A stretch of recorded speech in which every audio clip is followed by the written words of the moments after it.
Hello बच्चे, good evening.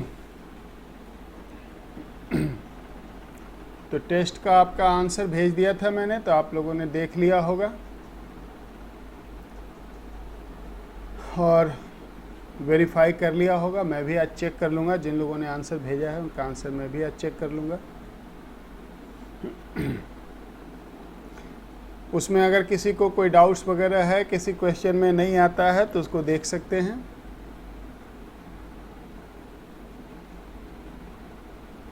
But test का level बिल्कुल एकदम ट्रू एडवांस लेवल का टेस्ट रखा था मैंने। जैसा क्वेश्चन आता है एडवांस में, थोड़ा हार्ड था, थोड़ा डिफ़िकल्ट था, बट तैयारी वैसी ही रहनी चाहिए, वैसी ही प्रिपरेशन हमारी होनी चाहिए।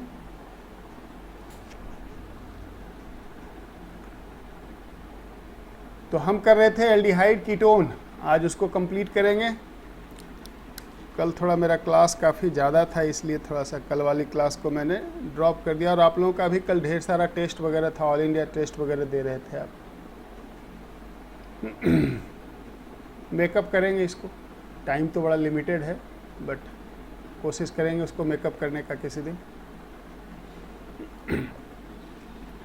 तो एल्डिहाइड कीटोन्स में हमने वो मिसलेनियस जनरल रिएक्शंस कर लिए।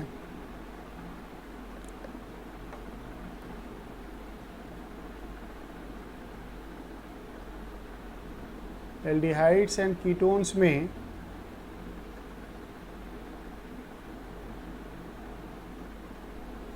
जनरल रिएक्शन में लास्ट हाइड्रेट फॉर्मेशन मैंने कराया था। एक कीटो इनॉल टॉटोमेरिज्म रहता है, ज़रा सा आज उसको देख लेते हैं पहले, उसके बाद फिर जैसा मैंने आपको बताया इसमें काफ़ी नेम्ड रिएक्शन है।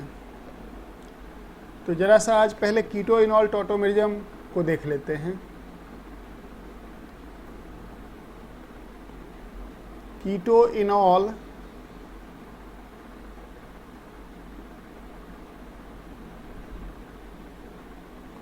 टॉटोमेरिज्म, वैसे इसको लोग आइसोमेरिज्म के नाम पे पढ़ते हैं, लेकिन जिस समय आइसोमेरिज्म पढ़ रहे होते हैं उस समय हम कुछ नहीं कर पाते हैं, क्योंकि इसमें बहुत कुछ सीखने के लिए है और काफ़ी चांसेज है कि कीटो इनॉल टॉटोमेरिज्म से कोई एक अच्छा सा क्वेश्चन आ जाए।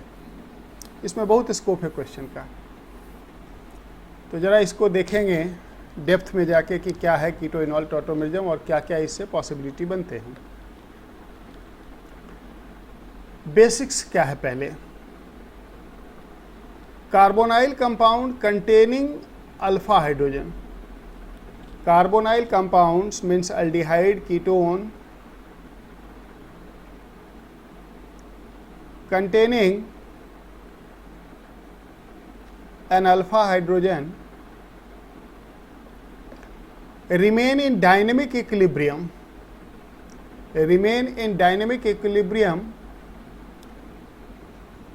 with its isomer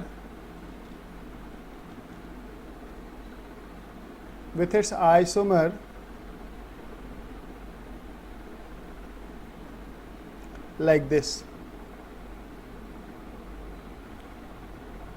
जिसमें कार्बोनाइल को keto does not mean ketone. Aldehyde का भी इस फॉर्म को कीटो ही कहते हैं और इस फॉर्म को इनॉल कहते हैं। एक कार्बन पे डबल बॉन्ड OH दोनों साइमल्टेनियसली है, इसलिए इसको enol, en for double bond, ol for alcohol. In general keto form has greater thermodynamic stability. Keto form has greater thermodynamic stability and therefore predominate at equilibrium in general. कुछ special cases में इनॉल form भी प्रिडोमिनेट करेगा। And therefore in general इसका equilibrium constant much less than 1 होगा। ये काफ़ी कम होगा तो प्रोडक्ट काफ़ी कम होगा, तो इक्विलिब्रियम कांस्टेंट का वैल्यू काफ़ी कम होगा। तो एक आध एग्जाम्पल से पहले इसको हम देख सकते हैं कि CH3 CH2 COH या CH3 ले लो।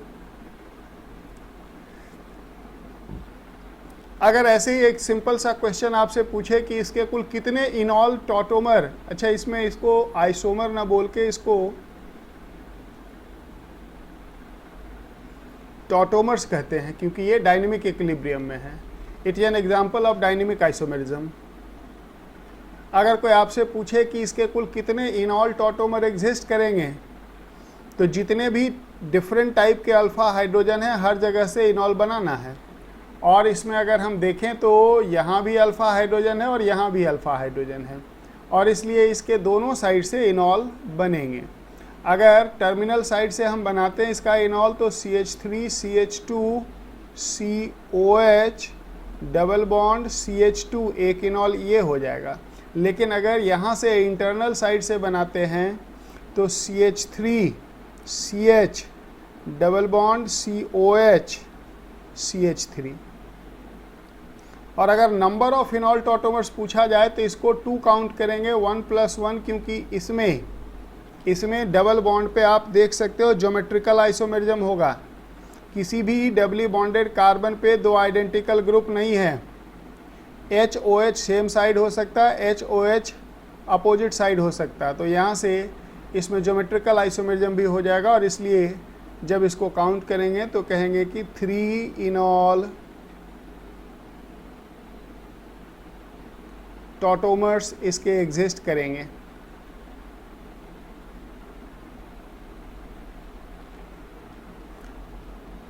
Keto-enol tautomerism is catalyzed. Keto-enol tautomerism is catalyzed by both acid and base catalyst. Means presence of trace amount of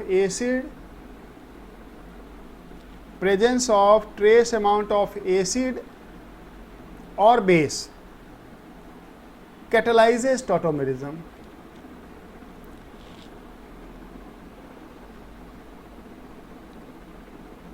Presence of H plus or OH minus catalyzes keto-enol tautomerism. सबसे पहले although enol content in most of the cases less than 0.1% होता है, लेकिन इसका relevance बहुत ज़्यादा है। हम इनॉल टॉटोमेरिज्म के कीटो इनॉल टॉटोमेरिज्म में इनॉल के एग्जिस्टेंस को प्रूव करते हैं। किस तरह से ज़रा देखेंगे। सपोज करो हमारे पास एक सिंपल सा एल्डिहाइड आया, एसिटल्डिहाइड। अगर कहा जाए कि इसे NaOH इन D2O से ट्रीट कर दें, तो देखो ये OH माइनस इसको टॉटोमेरिज्म को कैटलाइज करेगा। पहले बनेगा इसका इनॉल टॉटोमर,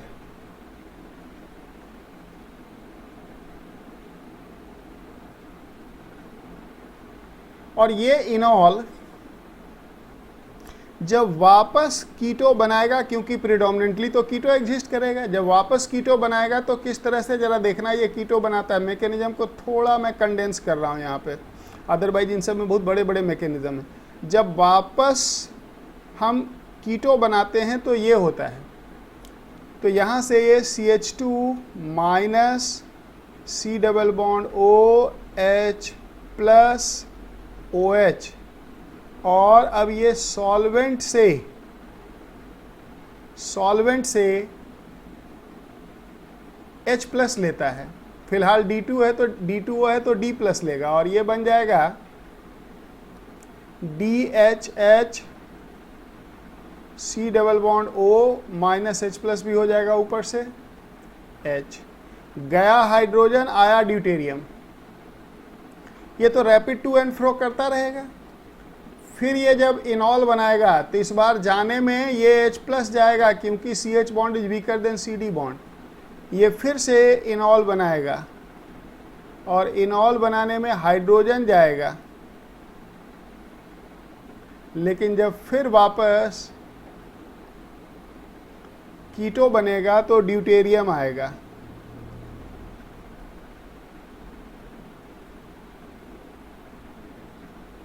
और फिर ये इनॉल बनाएगा और फिर जाएगा हाइड्रोजन, क्योंकि ये तो रैपिड टू एंड फ्रो चलता रहेगा।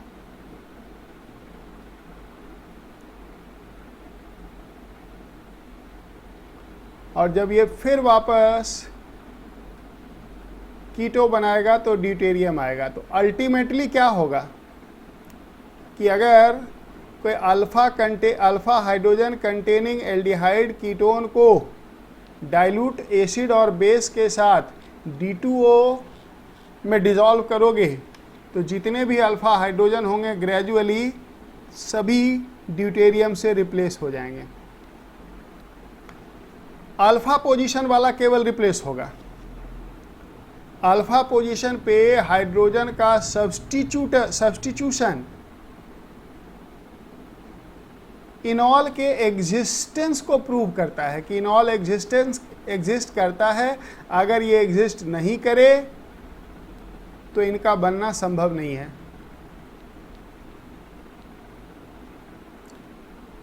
सो देयर कैन बी क्वेश्चन कि अगर इसको हम DCl या D2O के प्रेजेंस में ट्रीट करें, DCl D2O या NaOH D2O के प्रेजेंस में ट्रीट करें तो कितना हाइड्रोजन सब्स्टिट्यूट होगा। थोड़ा इसको न्यूमेरिकल वे में भी पूछा जा सकता है। देखो हाइड्रोजन का मोलर मास 1, ड्यूटेरियम का 2। अगर हाइड्रोजन जाएगा तो -1 होगा, ड्यूटेरियम आएगा तो +2 होगा। तो नेट एक हाइड्रोजन का ड्यूटेरियम से रिप्लेसमेंट होगा तो 1 यूनिट का मास इंक्रीज हो जाएगा। तो आपसे जरा इनडायरेक्ट वे में पूछ सकता है कि अगर इसे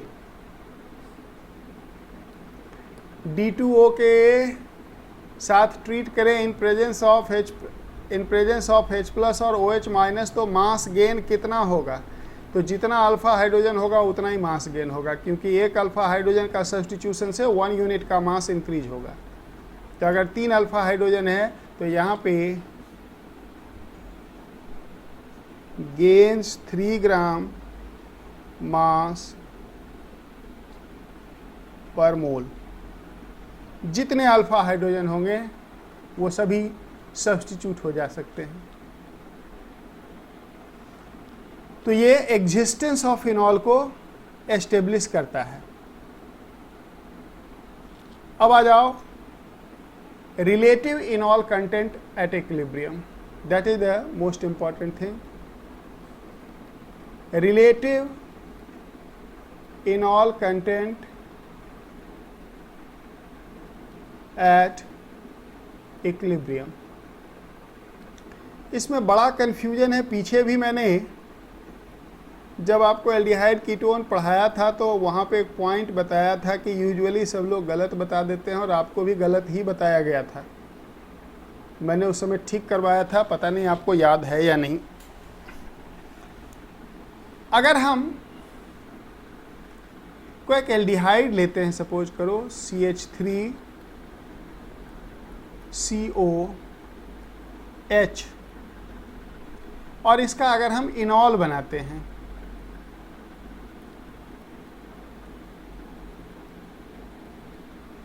CH2H, और कोई एक कीटोन लेते हैं, सपोज करो एसीटोन ही लेते हैं,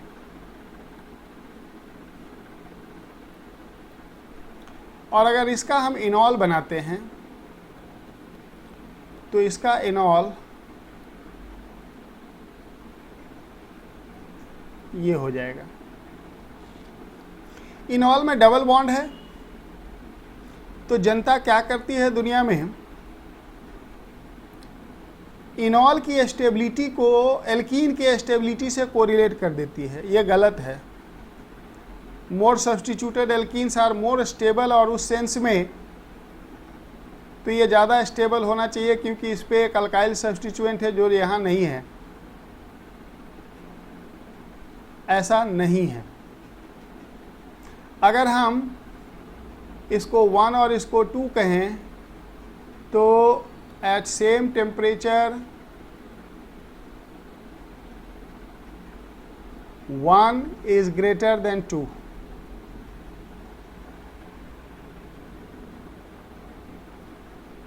ये रिलेटिव इनॉल कंटेंट की बात हो रही है। इसका ये मतलब नहीं कि कीटो से ज़्यादा हो जाएगा, हैं तो दोनों ही 1% के आसपास, लेकिन अगर आपस में इनॉल में कंपैरिजन हो तो 1 ज़्यादा होगा। एल्डिहाइड का इनॉल हमेशा कीटोन से ज़्यादा होता है, क्योंकि इसमें थर्मोडायनेमिक्स नहीं, इसमें काइनेटिक फिनोमेना वर्क करता है। क्या है वो काइनेटिक फिनोमेना? कि यहाँ पे अगर हम इसको इस तरह से देखें तो this is called इनॉलाइजेशन,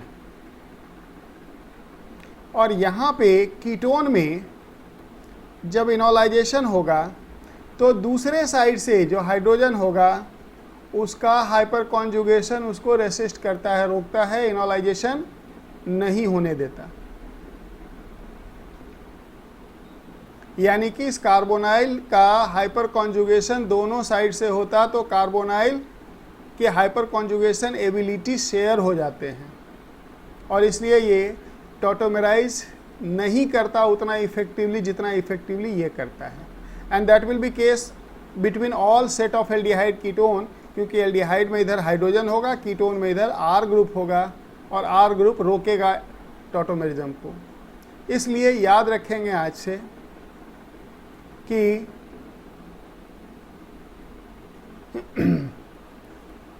aldehyde has greater enol content than ketone.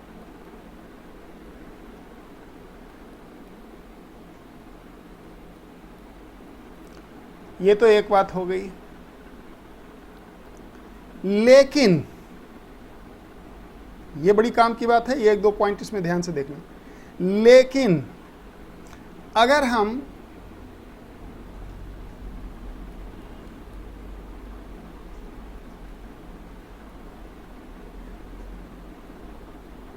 प्रोपेनॉल्डिहाइड लें और इसका इनॉल बनाएं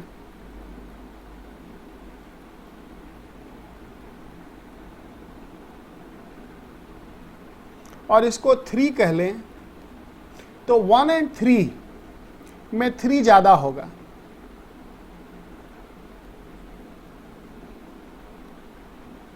अब यहाँ पे डबल बॉन्ड की स्टेबिलिटी को देखना होगा, क्योंकि दूसरे साइड वाला फैक्टर कॉमन हो गया। तो between enols of different aldehyde thermodynamic stability देखेंगे और कहेंगे कि ये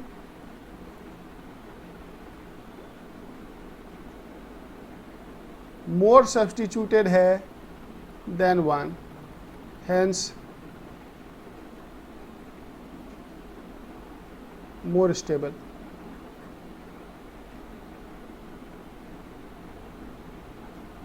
क्रिस्टल क्लियर है? इन सब में बिल्कुल क्रिस्टल क्लियर ओपिनियन होना चाहिए। इन्हीं सब क्वेश्चन में आप कुछ डिफरेंस क्रिएट कर सकते हैं, क्योंकि ये सब क्वेश्चन आता है, और अगर आता है तो यहीं से डिफरेंशिएशन होता है कि डेप्थ कितना है, एडवांस वाला डेप्थ है कि नहीं बच्चे में, आईआईटी जाने के लायक है कि नहीं बच्चा। ये तो हो गई एक बात। अब दूसरी बात,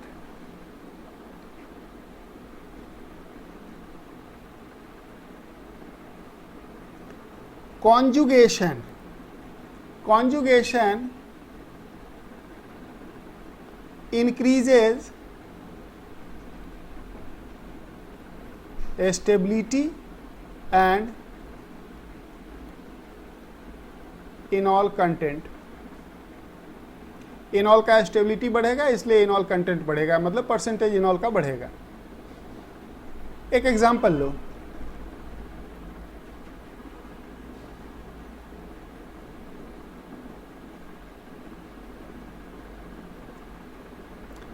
अगर हम इसका इनॉल बनाते हैं,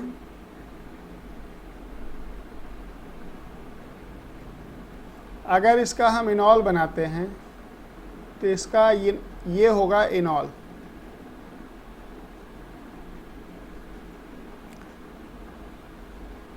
ये देखो कॉन्जुगेशन में आ गया।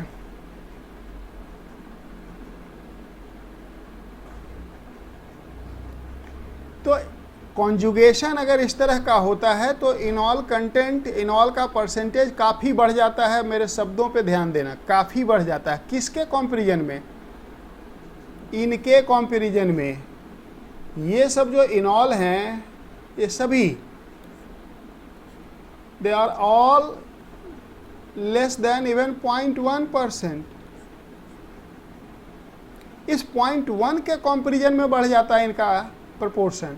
1% हो जाएगा, 5% हो जाएगा, लेकिन 50 नहीं क्रॉस करेगा। यानी कि k अभी भी लेस देन 1 ही होगा।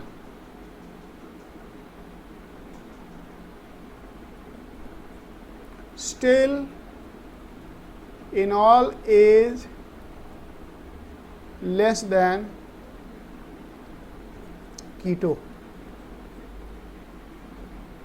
नॉन कॉन्जुगेटेड से इनका कंटेंट ज़्यादा होगा, किसी भी नॉन कॉन्जुगेटेड से, बट कीटो से ज़्यादा नहीं होगा। समझ गया? लेकिन अब इसमें एक स्पेशल केस देखेंगे। एक स्पेशल केस देखेंगे।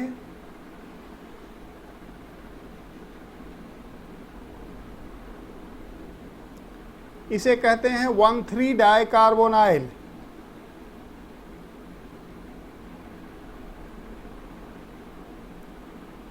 जिसके बीच में ये CH2 जो है, इसको बोलते हैं एक्टिव मिथिलीन ग्रुप। इसको कहते हैं एक्टिव मिथिलीन ग्रुप विथ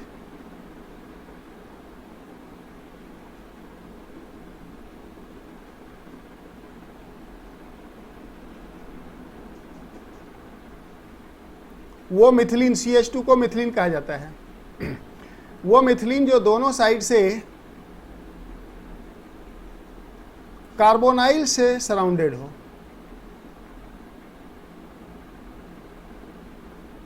अगर हम इसका इनॉल बनाते हैं तो इसका इनॉल होगा कैसा, पहले जरा देखेंगे। इसका इनॉल कुछ ऐसा होगा, OH होगा। मैं जरा OH को ऐसे लिख रहा हूं।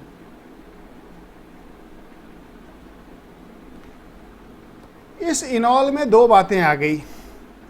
एक तो intramolecular hydrogen bond leading to 6 membered ring, अब plus double bond, single bond, double bond, conjugation.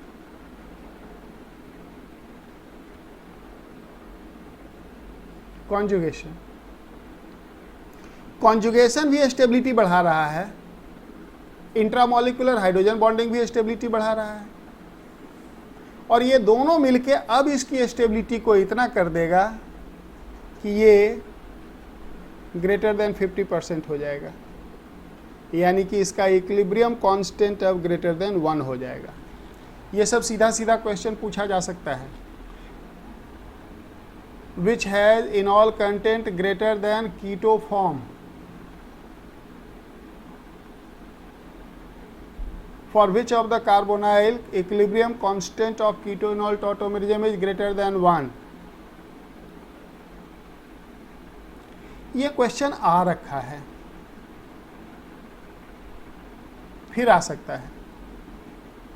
But what I expect कि इसके कॉन्सेप्ट को अगर हम समझें तो ऐसे और क्वेश्चन भी बन सकते हैं, जो कि समझ के जाएगा वो आंसर करेगा, जो रट के जाएगा वो नहीं आंसर करेगा। अब एक कंपाउंड लो जरा, CH3CH NO2 CHO, alpha nitro aldehyde, जिसमें अल्फा हाइड्रोजन भी है। अगर इसका इनॉल बनाएं तो इसका इनॉल होगा कैसा, जरा देखो। इसका इनॉल, यहाँ देखो, यहाँ से डबल बॉन्ड बनेगा, इसका इनॉल ऐसे हम बना सकते हैं, COH, ये वाला कार्बन एल्डिहाइड था, इनॉल बन गया। और इस कार्बन पे एक NO2 है, NO2 को जरा मैं ऐसे लिख रहा हूं, N, ये है NO2, यहाँ CH3 है, बस उसी को थोड़ा मैंने रीअरेंज करके लिखा है। देखो फिर से वैसी सिचुएशन आपके सामने है, अगर ध्यान से देखो तो intramolecular hydrogen bonding, 6 membered ring, plus conjugation.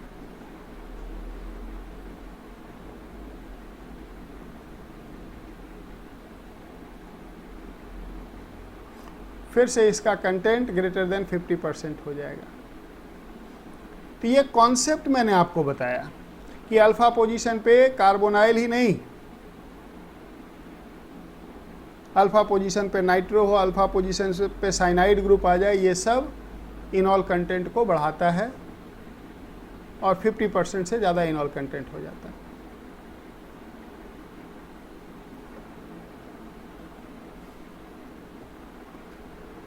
एक कंपाउंड देखो, ये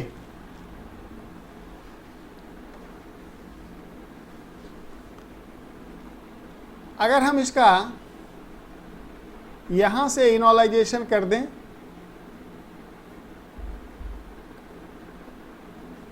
तो जो इसका इनॉल बनेगा उसमें इमेंस लेवल ऑफ स्टेबिलिटी आ जाएगा, क्योंकि ये देखो इसका नाम यहीं से डिराइव हुआ, फिनॉल।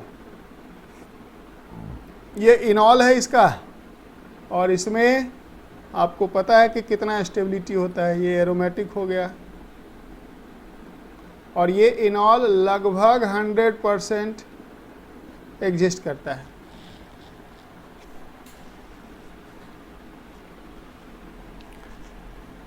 तो याद रखेंगे कि इनॉल कंटेंट कैसे कंपेयर करना है। कई बार क्वेश्चन आया है कि किसमें इनॉल बनेगा नहीं बनेगा। एक सिचुएशन देखो,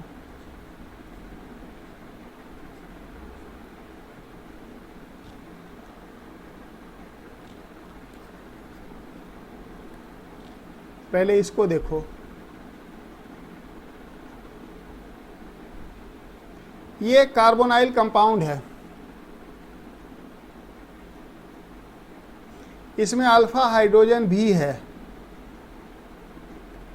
क्या इसका इनॉल बनेगा? बना के देखते हैं होता क्या है। अगर हम इसको आगे बढ़ा दें और इनॉल बना दें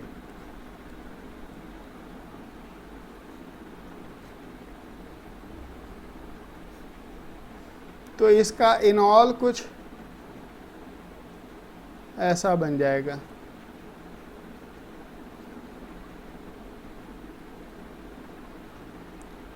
जो कि इम्पॉसिबल है। क्यों? क्योंकि रिंग में दो लगातार डबल बॉन्ड नहीं हो सकता है। रिंग में there can not be two cumulated consecutive double bond, unstable हो जाएगा, तो एग्जिस्ट नहीं करेगा।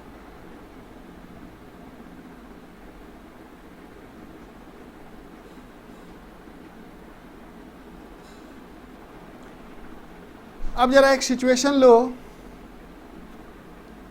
कीटो इनॉल टॉटोमेरिज्म के सारे पॉइंट्स को मैं हाईलाइट कर रहा हूं, तो जरा ध्यान रखेंगे, इससे काफी क्वेश्चन आ रखे हैं। अब जरा एक सिचुएशन लो,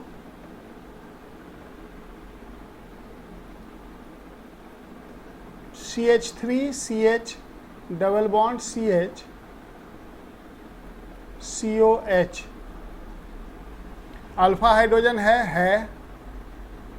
क्या ये कीटो इनॉल टॉटोमेरिज्म शो करेगा? किसी ने इसका कीटो इनॉल टॉटोमेरिज्म ऐसे करके दिखा दिया, ऐसे करके दिखा दिया। नॉट फॉर्म्ड, हाईली अनस्टेबल हो जाएगा ये। इनॉल खुद ही अनस्टेबल होता है और दो लगातार डबल बॉन्ड और मुसीबत। लेकिन ये कंपाउंड कीटो इनॉल टॉटोमेरिज्म शो करेगा। Now not from alpha position, not from beta position, but from gamma position. अगर यहाँ से हम एक हाइड्रोजन को ले लें और टॉटोमेरिज्म करें, देखना जरा, और अगर हम टॉटोमेरिज्म करें, इसको आगे लेके जाएं, तो बदले में ये इधर आ जाएगा और ये इधर चला जाएगा। और इसलिए इसका एक relatively stable इनॉल CH2 double bond CH double bond COH, ये इनॉल बनेगा और ये रिलेटिवली स्टेबल होगा क्योंकि ये कॉन्जुगेटेड हो गया। तो उसी तरह से अगर पेपर में आए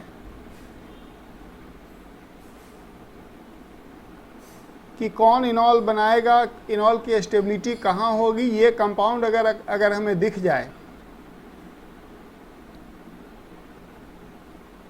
इमेजिन करो इसका इनॉल कितना खतरनाक होगा। इसका इनॉल यहाँ से नहीं बनेगा जैसा ऊपर हमने बनाया था, यहाँ से बनेगा। ध्यान देना, ये जाएगा इधर, ये जाएगा इधर और ये चला जाएगा इधर, और ये लगभग 100% इनॉल के फॉर्म में एग्जिस्ट कर जाएगा।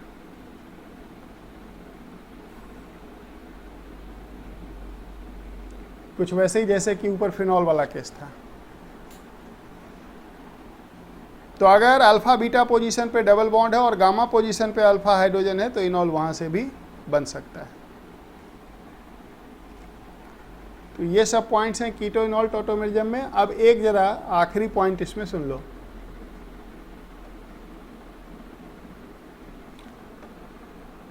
अगर हेडिंग डाल देता हूं मैं, रस्माइजेशन ऑफ अल्फा कार्बन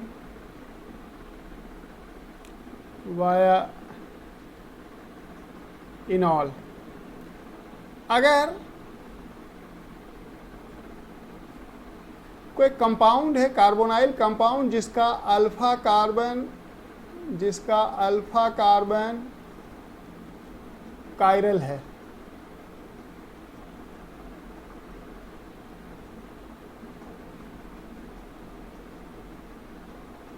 इसका अल्फा कार्बन कायरल है और अल्फा हाइड्रोजन भी है इसके पास। अगर इसे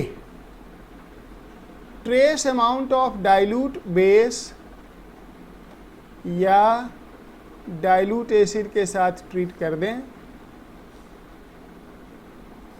तो पहले तो ये इनॉल बनाएगा,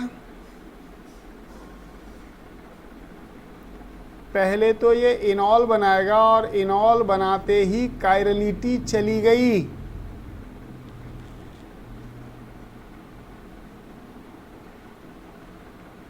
ये sp2 हो गया। लेकिन हमें मालूम है कि इनॉल तो अनस्टेबल होता है, तो वापस कीटो बनेगा। जब ये वापस कीटो बनेगा तो इस प्लेनर कार्बन पे अब वाटर से हाइड्रोजन बैक एंड फ्रंट दोनों साइड से आ सकता है, और इसलिए अब जब वापस कीटो बनेगा तो ये भी बनेगा और साथ में दूसरा भी बनेगा, और इक्वल अमाउंट में बनेगा। 50% ये बनेगा, 50% ये बनेगा, और नेट रिजल्ट होगा रेसमिक। मतलब ये हुआ कि अगर अल्फा कार्बन कायरल है तो उसके किसी प्योर इनैंशियोमर को हम डाइल्यूट्स एसिड या बेस के ट्रेस अमाउंट, कैटालिटिक अमाउंट से ट्रीट करें, तो वो रस्माइज हो जाता है वाया इनॉल टॉटोमर। इनॉल टॉटोमर के थ्रू वो रस्माइज हो जाएगा। ये बात समझ में आ गया सबको? पक्का? तो कीटो इनॉल टॉटोमरिज्म में इतना इन्फॉर्मेशन लेके जाएंगे तो एडवांस में कोई क्वेश्चन छूटेगा नहीं हमसे, फिर एडवांस के सारे क्वेश्चन हो जाएंगे हमसे। तो ये था मिसलेनियस रिएक्शन एल्डिहाइड कीटोन का। अब इसमें कुछ बड़े बड़े रिएक्शन हैं जिसको हम नेम्ड रिएक्शन कहते हैं। आज जरा उनको देखते हैं जितना हो सकता है। हालांकि वो सब रिएक्शन में इतना कुछ है कि एक एक रिएक्शन में 3-3 क्लास में पढ़ाता था 2 घंटा का। अल्डोल कंडेंसेशन में 3-4 क्लास पढ़ाता था। उसमें इतना पॉइंट है। तो देखते हैं थोड़ा फास्ट में, आपने एक बार तो पढ़ा ही होगा थोड़ा बहुत। सो अल्डोल कंडेंसेशन, बड़ा प्यारा सा एक अल्डोल कंडेंसेशन का क्वेश्चन कल के पेपर में नीट में आया था। अल्डोल कंडेंसेशन,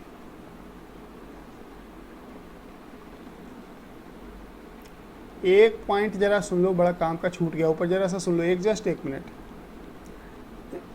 अगर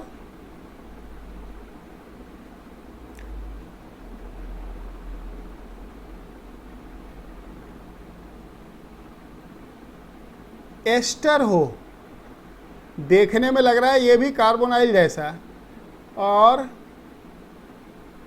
हम पेपर पे तो बना ही सकते हैं, लेकिन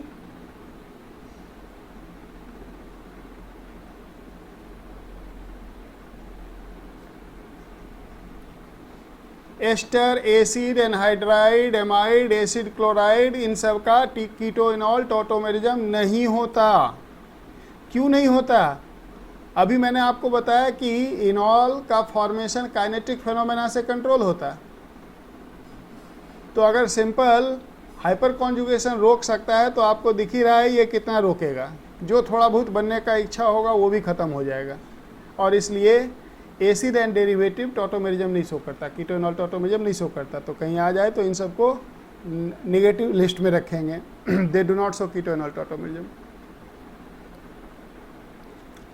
aldol condensation. Aldol condensation is the reaction of carbonyl compound containing alpha hydrogen, aldehyde or ketone containing alpha hydrogen, when treated with about 50% solution, 50% solution of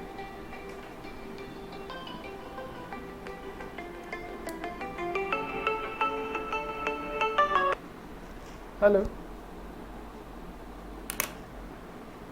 hello good evening.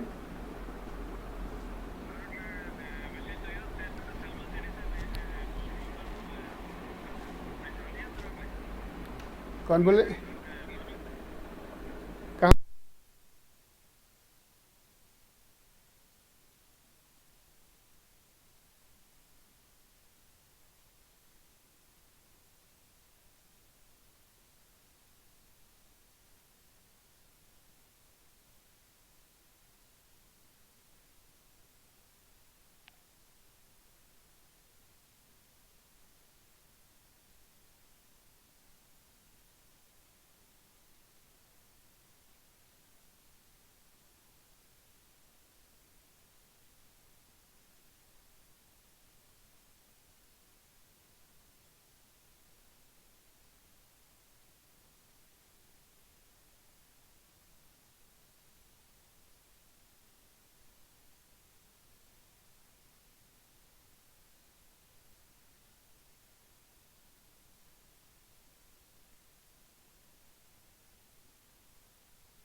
Sorry बच्चे, एक थोड़ा ज़रूरी कॉल था।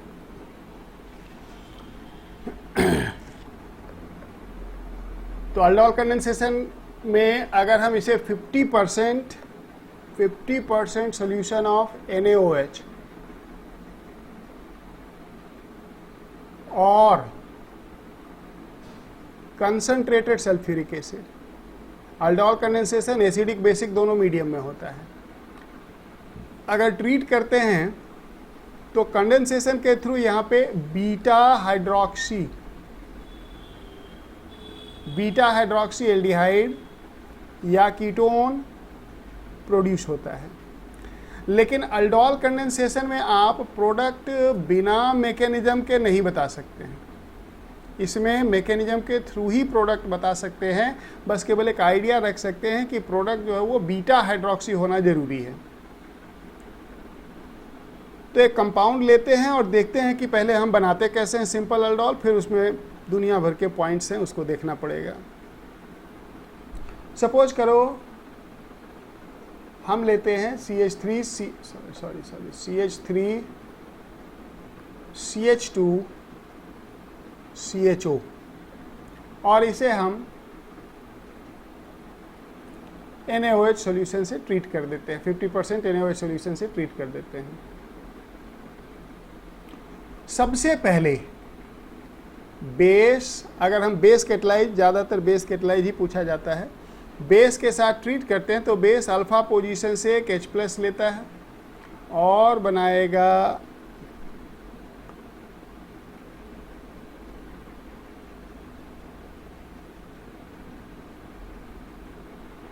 a carbon ion which is the fast non rate determining step। OH minus H+ ले लिया, ये carbon ion बन गया, -H2O यहाँ लगा दो। और ये एक रेजोनेंस स्टेबलाइज है, यहाँ पे डबल बॉन्ड है तो इसको आगे कर सकते हो। तो ये एक रेजोनेंस स्टेबलाइज कार्बन आयन है और इसकी रेजोनेंस स्टेबिलिटी ही रिस्पॉन्सिबल है अल्फा डीप्रोटोनेशन के लिए, और इसलिए इसको इनोलेट बोलते हैं। इनॉल का कॉन्जुगेट बेस, इसलिए इसको इनोलेट भी बोलते हैं। So in the first fast non-rate determining step, enolate is formed, and that enolate in the second step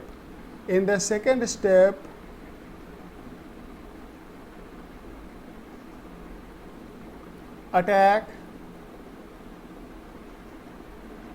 at the carbonyl carbon of second molecule of aldehyde, और यही स्लो रेट डिटरमाइनिंग स्टेप है। तो क्या बनेगा, CH3 CH2 CO minus H और यहाँ लगा CH CH3 CHO। बाद में ये वाटर से H+ लेके CH3 CH2। तो कई बार प्रोडक्ट ही सिंपल पहचानने के लिए दे देता है, और उसको पहचानने का एक टेक्निक आप यूज कर सकते हो कि अल्डोल कंडेंसेशन में जो प्रोडक्ट बनेगा कुछ हो जाए। देखो एल्डिहाइड के रिस्पेक्ट में ये अल्फ़ा है, ये बीटा है, बीटा हाइड्रोक्सी होना ज़रूरी है। बीटा हाइड्रोक्सी नहीं है तो वो अल्डोल प्रोडक्ट नहीं हो सकता, तो बीटा हाइड्रोक्सी होना चाहिए। तो प्रोडक्ट लिखना मैंने आपको सिखाया। अब ज़रा एक आध प्रैक्टिस पहले इस पे कर लेते हैं कि सपोज करो हमारे पास CH3 CH2 CO, चलो ठीक है, अभी सिमेट्रिकल ही रखते हैं, CH2 CH3 है। कहा कि इसे हमने ट्रीट किया OH माइनस से।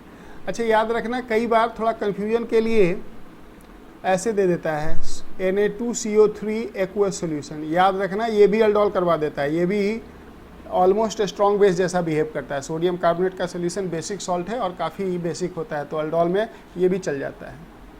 या सेकेंडरी एमीन, ये भी अल्डोल करवा देता है। ये सब अल्डोल कंडेंसेशन करवा देता है, ये सब कैटलिस्ट की तरह काम कर जाता है, बट यूजुअली NaOH KOH लेते हैं। इसमें प्रोडक्ट बताना है। बेस्ट तरीका देखो प्रोडक्ट लिखने का क्या है, आप एक का कार्बोनाइल और दूसरे का अल्फा कार्बन को आमने सामने लिख दो। एक का कार्बोनाइल और दूसरे मॉलिक्यूल का अल्फा कार्बन को आमने सामने लिख देंगे, और फिर क्या करेंगे, दोनों को कनेक्ट करके अल्डोल बना देंगे। एक का अल्फा दूसरे का कार्बोनाइल, यहाँ से H निकल के यहाँ ऊपर चला जाएगा, बस बन गया aldol. CH3 CH2 COH CH2 CH3 CH3 CO CH2 CH3। देख लो इसके रिस्पेक्ट में अल्फा बीटा हाइड्रोक्सी होना जरूरी है। तो ये तो हो गया अल्डोल लिखने आया पहले। अब जरा इसमें पॉइंट्स देखो।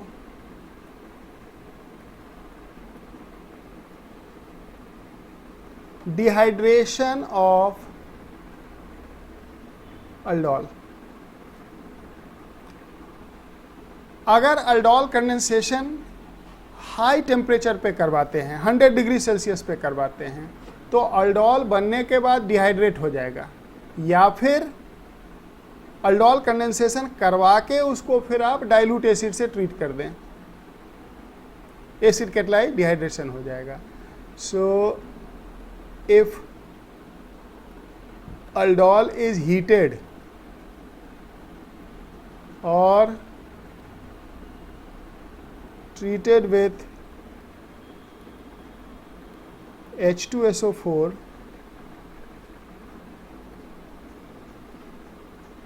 डिहाइड्रेशन अकर। एक एग्जाम्पल से इसको देख लेते हैं कि अगर मान लो क्वेश्चन है कि CH3 CH2 CHO को NaOH के साथ हीट कर दें तो क्या होगा। तो पहले तो अल्डोल बनाएंगे, और अल्डोल अब मैं फास्ट में बना देता हूँ। CH3 CH2 CHOH CH CH3 CHO, एक का अल्फा कार्बन दूसरे का कार्बोनाइल कार्बन के बीच में। अब डिहाइड्रेशन में अल्फा बीटा पोजीशन पे ही डबल बॉन्ड बनाना है। ये अल्फा है, ये बीटा है। डिहाइड्रेशन में ये OH यहीं से H लेगा और बनेगा CH3 CH2 CH double bond CCH3 CHO। तब ये कॉन्जुगेशन में होगा double bond single bond double bond, conjugated product बनेगा। तो अल्डोल का डिहाइड्रेशन, अभी डिहाइड्रेशन पे फिर एक और पॉइंट आएगा इंट्रामोलिकुलर में। पहले नॉर्मल डिहाइड्रेशन। अब आ जाओ क्रॉस अल्डोल।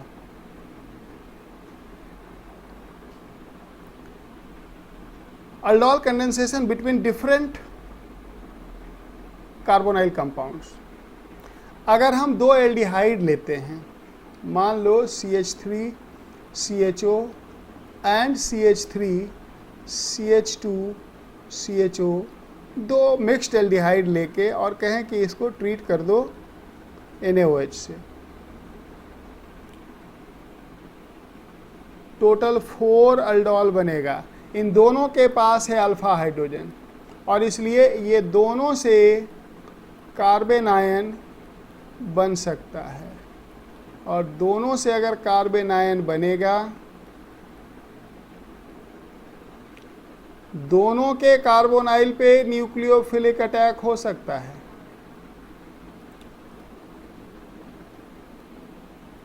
दोनों के कार्बोनाइल कार्बन पे न्यूक्लियोफिलिक अटैक हो सकता है। अगर कार्बन आयन अपने ही मॉलिक्यूल सेकेंड मॉलिक्यूल के कार्बोनाइल पे अटैक करे तो इसको बोलेंगे सेल्फ हल्डोल। अगर ये अपने ही कार्बोनाइल पे अटैक करे तो सेल्फ हल्डोल। लेकिन अगर ये इधर आके अटैक करे तो ये क्रॉस हो गया। अगर ये इधर जाके अटैक करे तो ये क्रॉस हो गया। और टोटल 4 प्रोडक्ट बनेंगे, 1 2 3 एंड 4।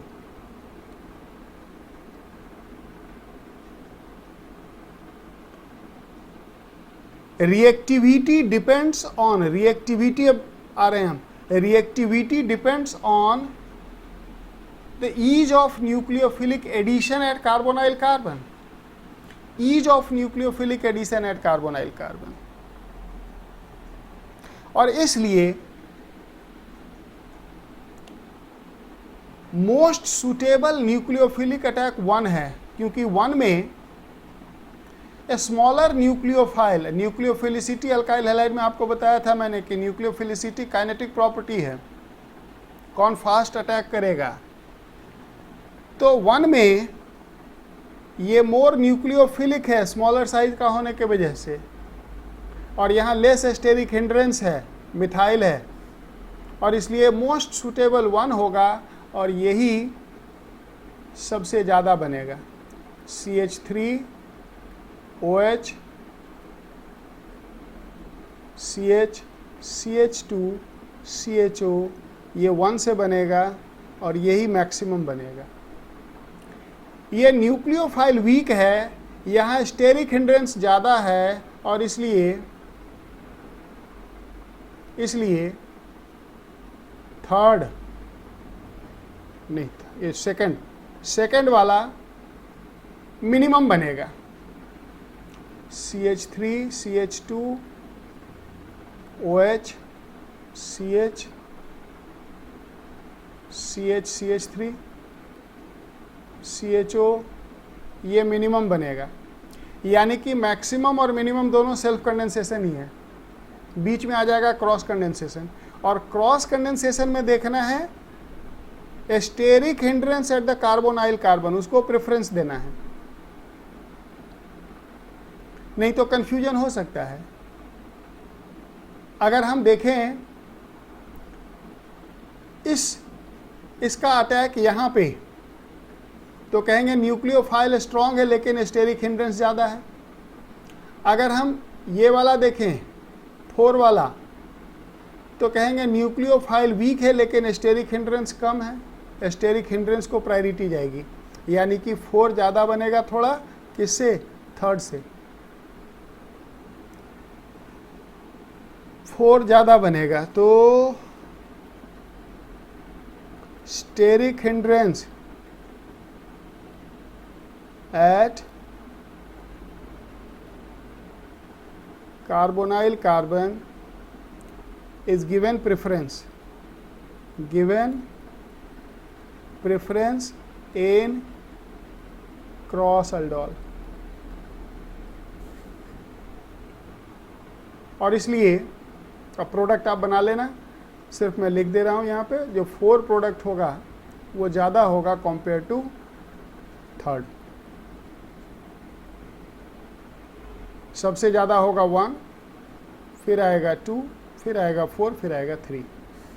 तो ये क्रॉस कंडेंसेशन में रिलेटिव यील्ड ऑफ प्रोडक्ट हम इस तरह से बनाएंगे। अब मान लो हमारे पास एक एल्डिहाइड है,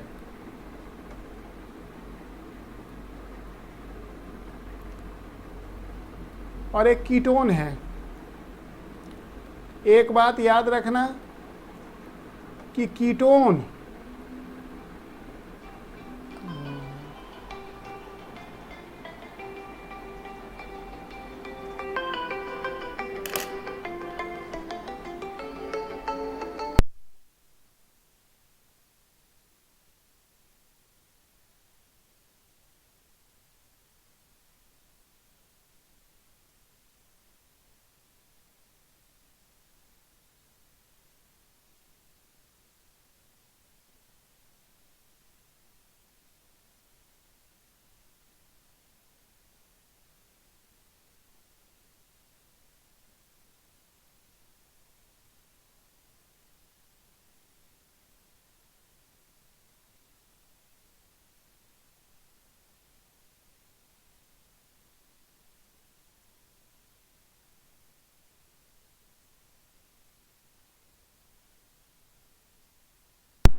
तो कीटोन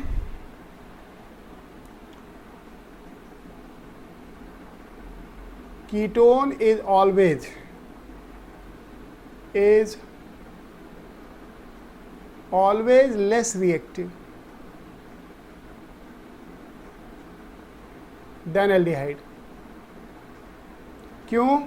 क्योंकि यहाँ पे स्टेरिक हिंड्रेंस हमेशा एल्डिहाइड से ज़्यादा होगा, एल्डिहाइड में एक हाइड्रोजन होगा, स्टेरिक हिंड्रेंस कम होगा। तो अगर इनके बीच में अल्डोल कंडेंसेशन करोगे तो आपस में जो एल्डिहाइड का सेल्फ कंडेंसेशन होगा वही मेजर प्रोडक्ट हो जाएगा, क्योंकि यहाँ पे स्टेरिक हिंड्रेंस भी कम होगा और इसका जो खुद का कार्बन आयन बनेगा ये more nucleophilic than the carbanion of ketone भी होगा, और इसलिए इनका जो सेल्फ कंडेंसेशन होगा, मान लो इसको हम 1 बोलते हैं, तो यही सबसे ज़्यादा डोमिनेट करेगा, यही मेजर प्रोडक्ट हो जाएगा। और ये जो होगा ये माइनर प्रोडक्ट फोर्थ हो जाएगा, लास्ट हो जाएगा। CH3 COH CH3 CH2 CO CH3, ये लिस्ट हो जाएगा और ये मोस्ट हो जाएगा, और जो क्रॉस होगा वो बीच में आ जाएगा, वो आपको क्राइटेरिया मैंने बता रखा है। तो क्रॉस कंडेंसेशन में इस तरह से देखेंगे। अब एक सिचुएशन देखो, इसमें बड़ा टिपिकल सा सिचुएशन है। कहा जा रहा है कि CH3 CHO with excess of formaldehyde in dilute solution of NaOH। Formaldehyde के पास अल्फा हाइड्रोजन नहीं है, फॉर्मल्डिहाइड के पास अल्फा हाइड्रोजन नहीं है, इसलिए ये कार्बन आयन नहीं बना सकता। लेकिन न्यूक्लियोफिलिक एडिशन में इसकी रिएक्टिविटी इनफाइनाइट है, क्योंकि स्टेरिक हिंड्रेंस है ही नहीं, there is no steric hindrance. समझ रहे हो? तो क्या होगा, यहां से बनेगा कार्बन आयन और इस कार्बन आयन का इस पे अटैक होगा। तो जरा फास्ट में करते हैं क्योंकि ढेर सारे रिएक्शन करने हैं, टाइम कम है।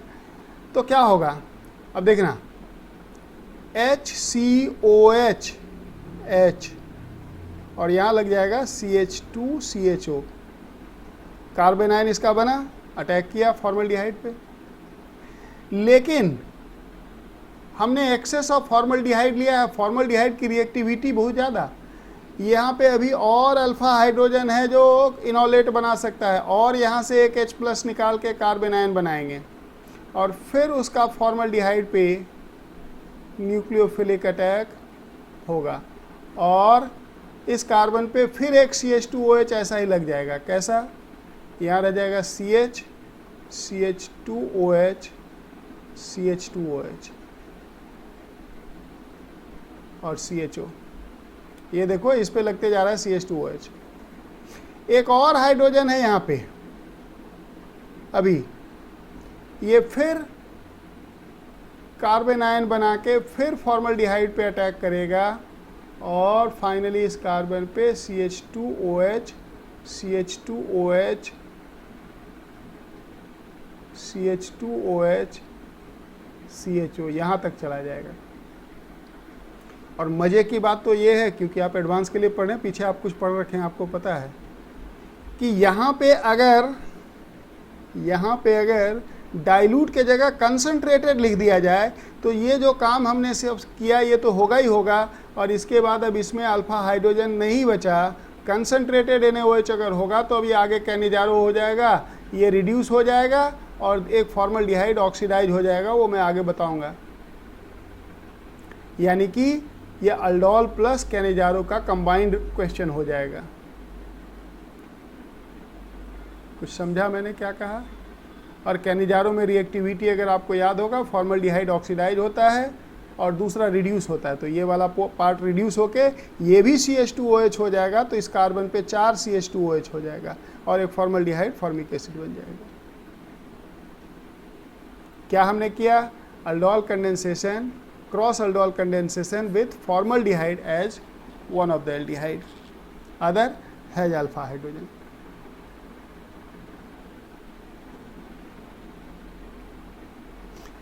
नेक्स्ट, अब इसमें एक केस है कि एक ले लें एल्डिहाइड जिसके पास अल्फा हाइड्रोजन हो और एक और एल्डिहाइड जिसके पास अल्फा हाइड्रोजन नहीं हो, बेंजल्डिहाइड, और इसे डाइल्यूट OH माइनस से ट्रीट कर दें। कार्बन आयन बनेगा, कार्बन आयन बनेगा जिसके पास अल्फा हाइड्रोजन है, बेंजल्डिहाइड के पास तो है नहीं। तो क्या होगा? एसिटल्डिहाइड का इनोलेट बेंजल्डिहाइड के कार्बोनाइल पे अटैक करेगा और बनाएगा C6H5CHOH CH2CHO। ये तो है अल्डोल। एक सेकेंड के लिए यहाँ डिहाइड्रेशन कर लो। क्या करो? इस OH को एक H के साथ एलिमिनेशन कर लो, जरा देखो क्या होता है। बन जाएगा ऐसा, CH double bond CH COH।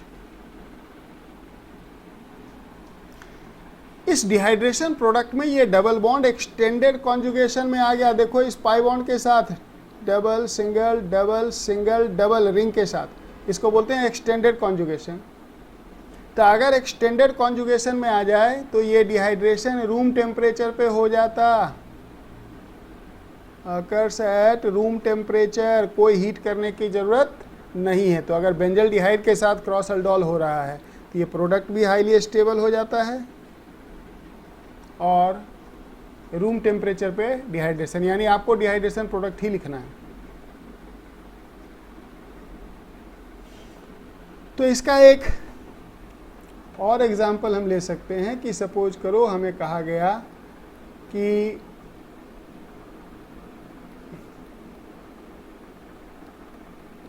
What is this,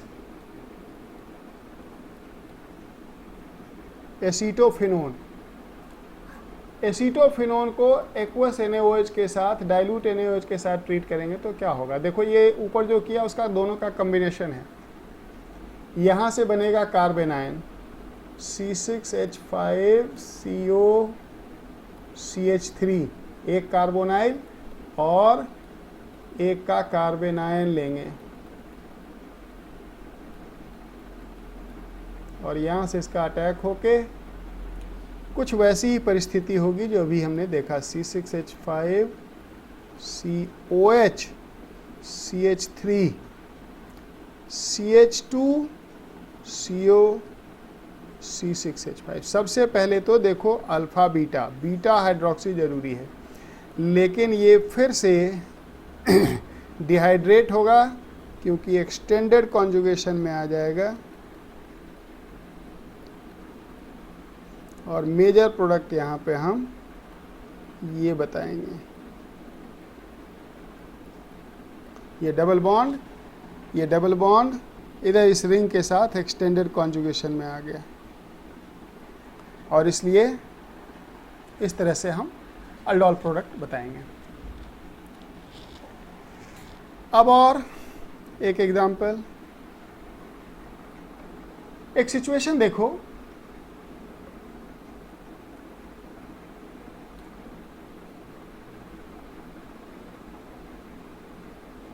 कुछ ऐसा 1 2 3 4 5 6 7 है, ठीक है। एक 7 कार्बन का मैंने डायल ले लिया है। अगर कहा जाए कि इसे डाइल्यूट सॉल्यूशन ऑफ NaOH से ट्रीट करेंगे तो क्या होगा? फिलहाल ये सिमेट्रिकल है, कहीं से कार्बन आयन बना देंगे अल्फा पोजीशन पे, और उसके बाद ये प्रेफर करेगा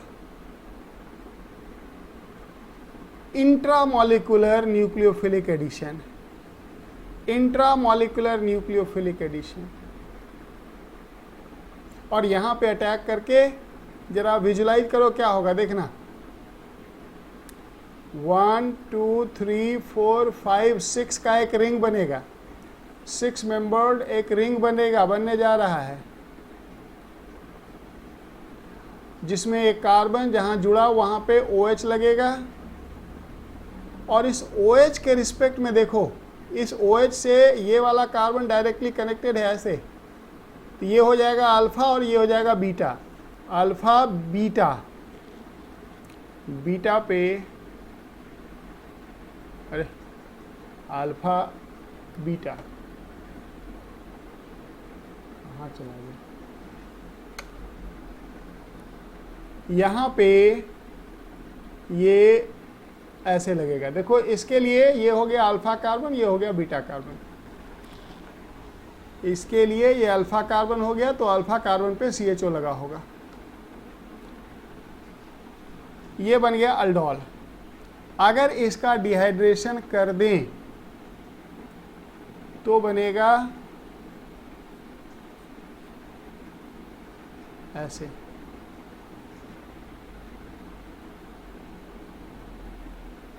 याद रखना intramolecular aldol condensation always accompanied with dehydration reaction। Intramolecular में भी डिहाइड्रेशन रूम टेम्परेचर पे ही हो जाता, यानी इसमें भी हीट करने की या कोई कैटलिस्ट की ज़रूरत नहीं है। तो 2 केस बताया मैंने जहाँ पे डिहाइड्रेशन रूम टेम्परेचर पे हो जाता है। तो डिहाइड्रेशन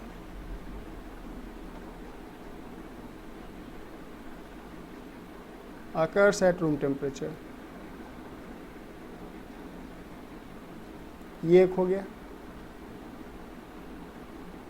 एक क्वेश्चन करके देख लो, क्वेश्चन तो बहुत करना होता है लेकिन टाइम इतना कम पड़ा रह गया, उसी समय कंटिन्यू किए रहते तो ये सब कितने मज़े में होता।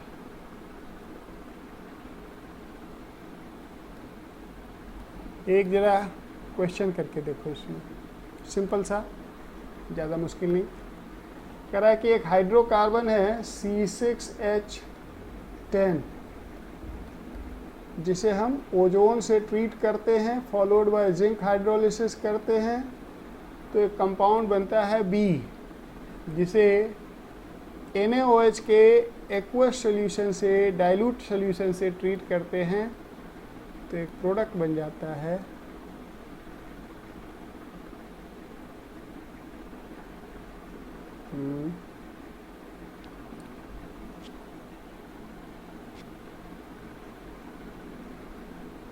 आपको बताना है क्या है A एंड B, ट्राई करो जल्दी से। तो जैसे ही ये दिखे सामने तो अल्डोल की तरफ दिमाग जाना चाहिए कि कुछ ना कुछ अल्डोल है इसमें। देखो जल्दी से क्या है।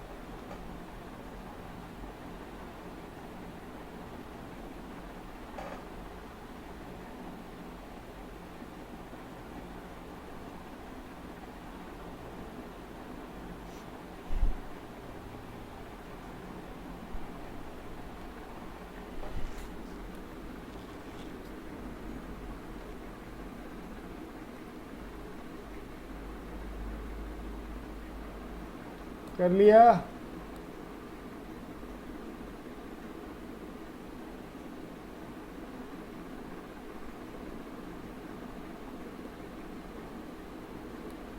देखो टेक्निक क्या है, तरीका क्या है।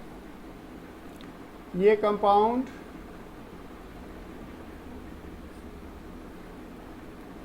ऐसा है। तरीका क्या है? बिल्कुल एकदम टेक्निकल वे में जाएंगे। ये है डिहाइड्रेशन प्रोडक्ट ऑफ अल्डोल, तो आप इसका रेट्रो करेंगे, रिवर्स करेंगे, यानी कि इस पे वाटर का एडिशन इस तरह से करेंगे कि ये बीटा हाइड्रोक्सी बन जाए, यानी कि ये प्रोडक्ट डिहाइड्रेट होके बना होगा इससे। ये देखो इसके रिस्पेक्ट में अल्फा बीटा, ये है अल्डोल कंडेंसेशन प्रोडक्ट। अगर ये अल्डोल कंडेंसेशन प्रोडक्ट है तो याद रखना अल्डोल कंडेंसेशन में alpha beta carbon carbon new bond बनता है, यानी कि अल्डोल कंडेंसेशन में ये वाला बॉन्ड बना है, यानी रिवर्स जाना है तो क्या करेंगे, इसको ब्रेक कर देंगे। इसको ब्रेक करेंगे तो दिखने लगेगा कि इसका पहले वाला स्टेप क्या था। तो इसका पहले वाला स्टेप ये देखो, ये रहा होगा, ये रहा होगा CH3 और यहाँ पे रहा होगा CHO, बाद में यहाँ माइनस बना के अटैक हुआ होगा। हो तो गया। रिट्रो अल्डोल इसी को बोलते हैं। एक दिन पूछा था पूजा ने रिट्रो अल्डोल क्या होता है, तो अल्डोल से वापस कार्बोनाइल पे जाने को रिट्रो अल्डोल कहते हैं। अब जब ये बन गया तो ये ओजोनलिसिस में बना है, तो ओजोनलिसिस में क्या होता है, कार्बन कार्बन डबल बॉन्ड को ब्रेक करके कार्बोनाइल बनाते हो, यानी कि ओजोनलिसिस के पहले इन दोनों के बीच में रहा होगा डबल बॉन्ड। तो देखो कितना मेंबर्ड रिंग हो गया, यहाँ से 1 2 3 1 2 3 4 5 का रिंग, और रिंग में एक कार्बन पे मिथाइल, कहाँ पे, जहाँ डबल बॉन्ड है। समझा बच्चे लोग? तो ये है अल्डोल कंडेंसेशन। अब जैसा मैंने कहा अल्डोल कंडेंसेशन में बताने के लिए तो इतना कुछ है कि मेरे लिए 6 घंटे भी कम पड़ जाए, लेकिन मैं इसको यहाँ पे अभी फ़िलहाल रोक रहा हूँ, नहीं तो फिर अल्डोल ही हो पाएगा। तो थोड़ा आगे मैं बढ़ाता हूँ, अब नेक्स्ट रिएक्शन थोड़ा बताता हूँ। अब आ जाओ,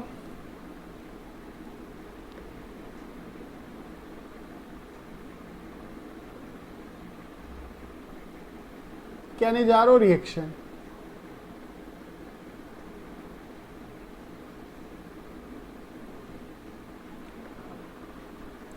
This is the reaction given by aldehydes, not by ketone. This is the reaction given by aldehyde lacking alpha hydrogen. Given by aldehyde lacking alpha hydrogen.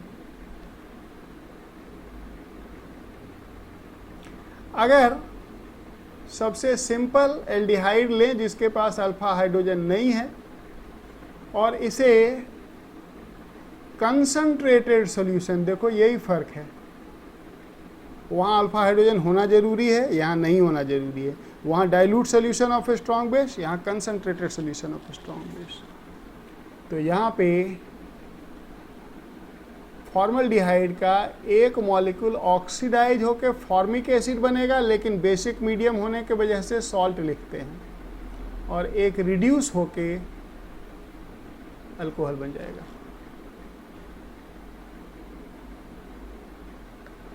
एक ऑक्सीडाइज हो गया, एक रिड्यूस हो गया। इसका मैकेनिज्म जरा सा देख लें, एडवांस के लिए इसका मैकेनिज्म थोड़ा इम्पॉर्टेंट है। अगर आ जाएगा कैनिजारो रिएक्शन के मैकेनिज्म पे बेस्ड क्वेश्चन अगर आ गया, वो जो मैं सोचता हूँ, तो शायद केवल आप ही होगे आंसर करने वाले।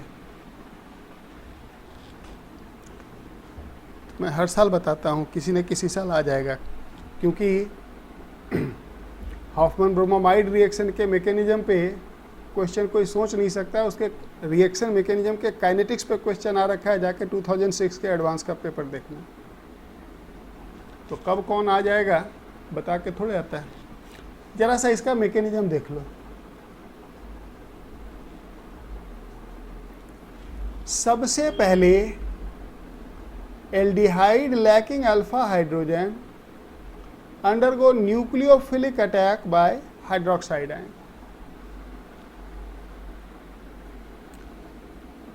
यही देखो फर्क है, अल्डोल कंडेंसेशन में ये बेस का रोल प्ले करता है, ये अल्फा हाइड्रोजन लेता है, H+ लेता है, यहाँ पे ये न्यूक्लियोफाइल का रोल प्ले कर रहा है, और ये एक फास्ट स्टेप में होता है, giving this intermediate, and this intermediate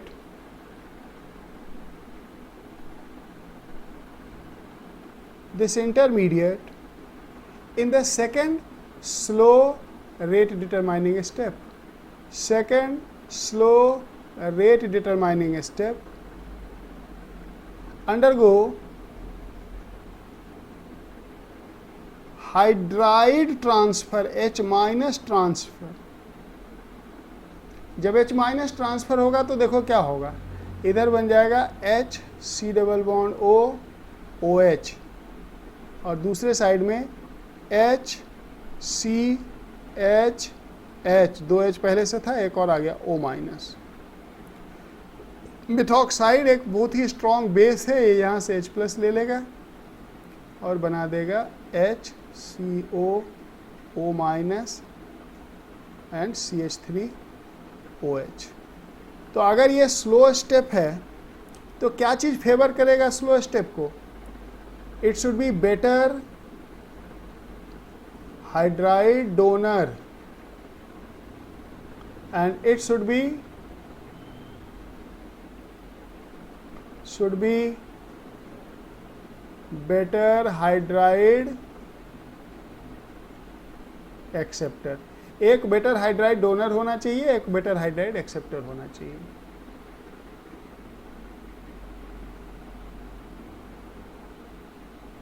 अगर कंसंट्रेटेड बेस लेते हैं तब तो मैकेनिज्म यही है, और इसलिए इसका जो रेट लॉ आता है वो rate constant into concentration of aldehyde into concentration of OH- का स्क्वायर आ जाता है। डिराइव करना पड़ेगा यहाँ से, एक सेकंड रुको,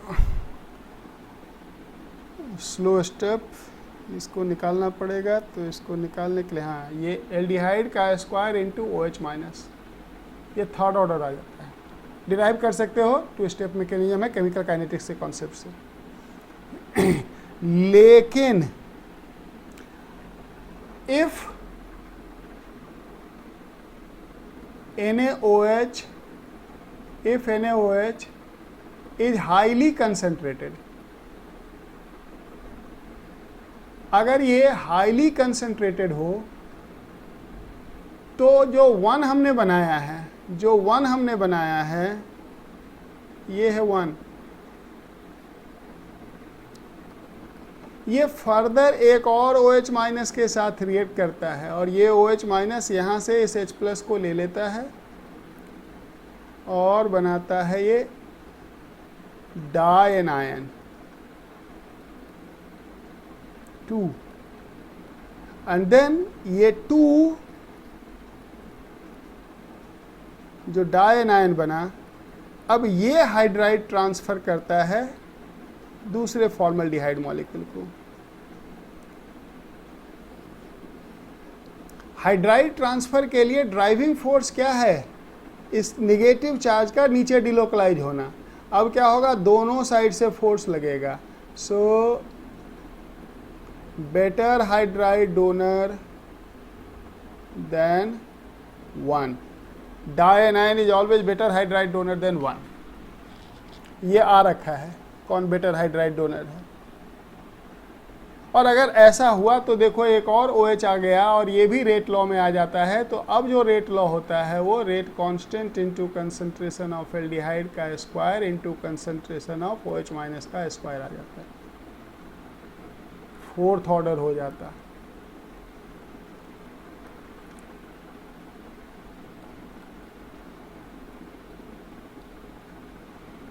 क्वेश्चन रिवर्स करके पूछा जा सकता है कि अगर Cannizzaro reaction 4th order rate law follow कर रहा है तो बताओ हाइड्राइड ट्रांसफर कौन कर रहा है, इंपॉर्टेंट रिएक्टिव इंटरमीडिएट कौन है? ये है। इंपॉर्टेंट है इसमें क्रॉस कैनिजारो को समझना।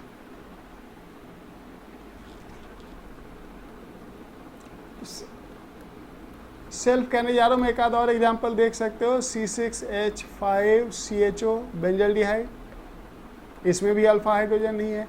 इसे भी अगर कंसनट्रेटेड NaOH से ट्रीट कर दो तो एक बन जाएगा benzoic acid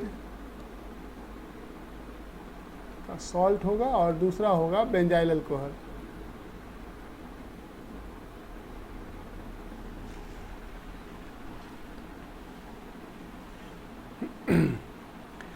cross Cannizzaro important है।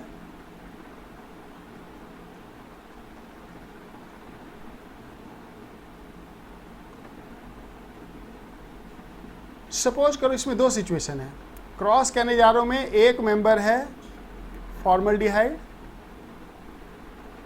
और एक कोई और एल्डिहाइड है, बेंजल्डिहाइड है।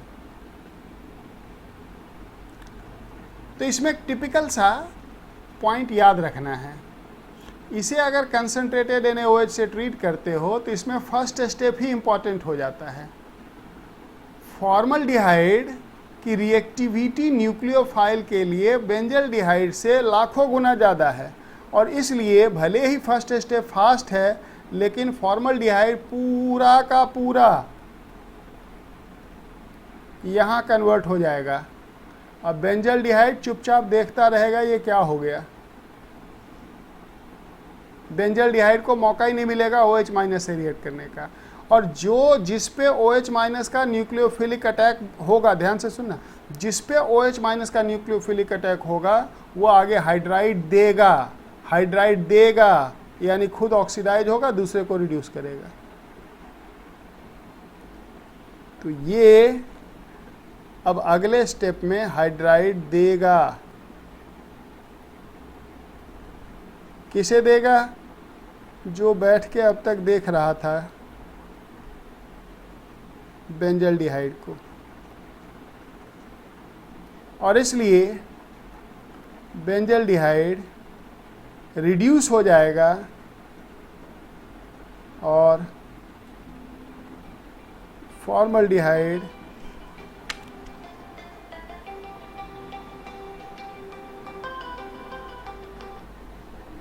बेंजल्डिहाइड रिड्यूस हो जाएगा और फॉर्मल्डिहाइड ऑक्सीडाइज हो जाएगा।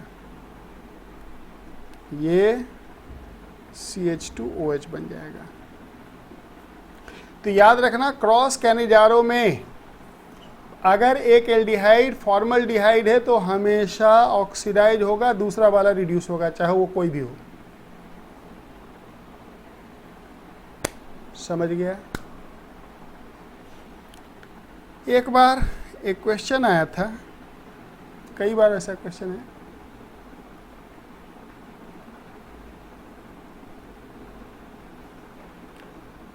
CHO कंसंट्रेटेड NaOH क्या होगा? तो इंट्रामॉलिक्यूलर कैनिजारो हो जाएगा। इंट्रामॉलिक्यूलर कैनिजारो हो जाएगा। एक पे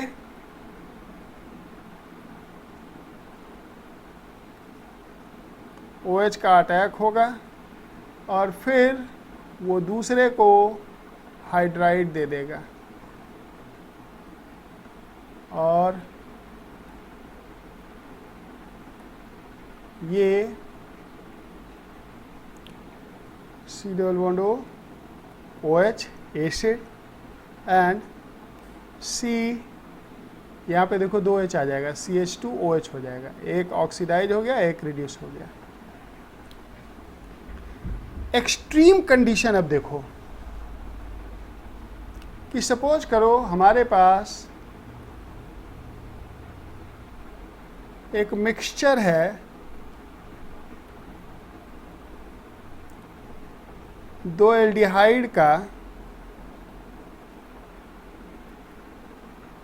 जिसके पास अल्फा हाइड्रोजन नहीं है और ये दोनों डिफरेंट हैं।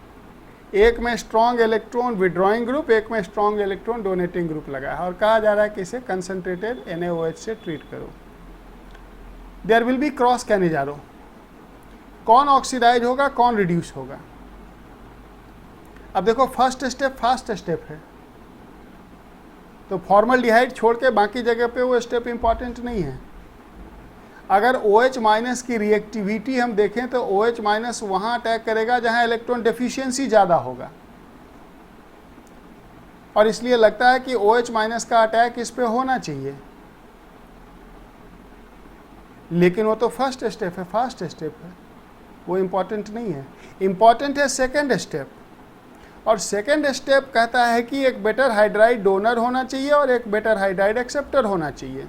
अगर हम OH माइनस का अटैक इस पे करते हैं तो ज़रा देखो सिचुएशन क्या होगा। CH3O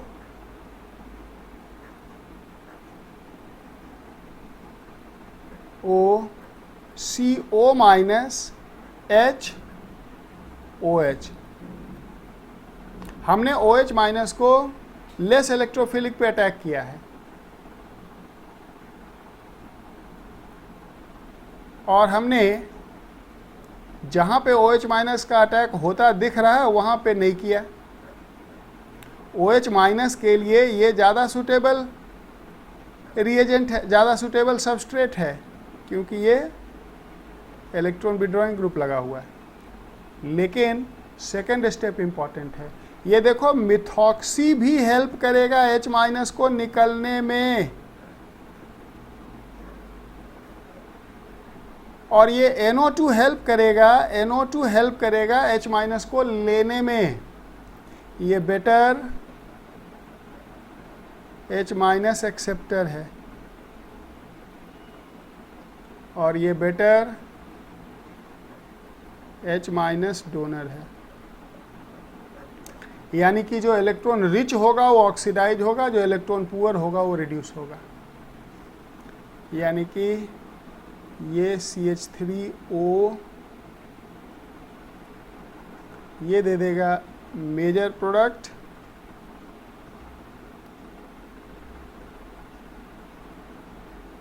ये रिड्यूस हो जाएगा।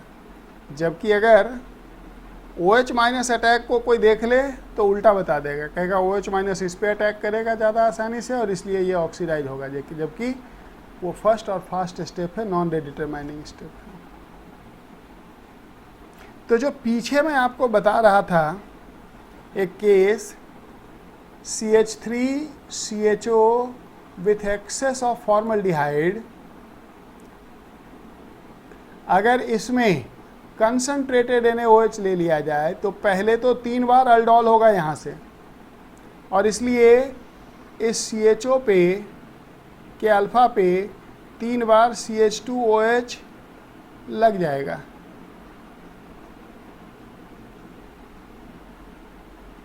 और अब तक अल्डोल हुआ, अब आगे कैनिजारो हो जाएगा। कंसंट्रेटेड है ना, न इसके पास अल्फा हाइड्रोजन है न इसके पास, और अभी अभी मैंने आपको बताया फॉर्मल्डिहाइड ऑक्सीडाइज होगा तो ये रिड्यूस हो जाएगा, और इसलिए फाइनली इस कार्बन पे 4 OH लग जाएंगे, CH2OH लग जाएंगे चारों तरफ से।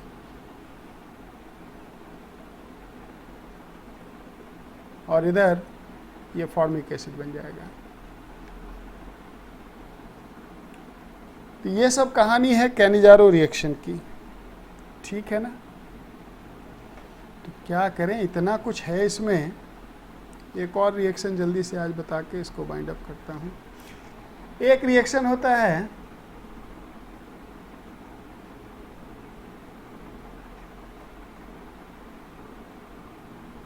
जिसे सिंको रिएक्शन बोलते हैं, तीस चेन को नहीं, सिंको रिएक्शन इसको पढ़ते हैं।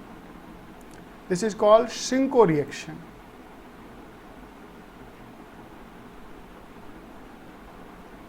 कौन कौन भागा?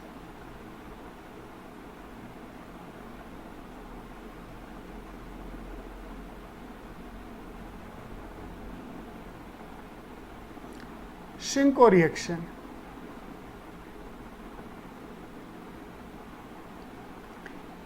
ये कह सकते हैं फोर्स्ड कैनिजारो रिएक्शन है। इसमें एल्डिहाइड विथ और विदाउट अल्फा हाइड्रोजन मतलब नहीं है। एल्डिहाइड कोई भी ले लो, उसे